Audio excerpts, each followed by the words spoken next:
قد يلتقي المغاربة في العادات والطقوس الرمضانية مع بقية الشعوب العربية، خصوصا في جانبها المتعلق بالروحانيات والتعبد، لكن لرمضان بالمغرب نكهة خاصة تجد عبقها في تجديد العهد مع مقومات المجتمع المحافظ والأصالة المغربية. ومن ثم يعتبر المغاربة شهر رمضان المبارك استمرارية للاحتفال والبهجة، ولقاء يطول انتظاره مع كل ما هو أصيل وتقليدي، يحرصون على الحفاظ عليه في مواجهة التأثيرات الخارجية والوتيرة المتسارعة للأيام العادية.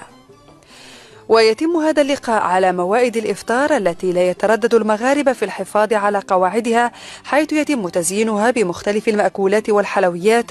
تبقى أشهرها ما يصطلح عليه بالشباكية وبريوات وكعب غزال، وهي حلوى مركزة في إعدادها الكلي على اللوز والعطور.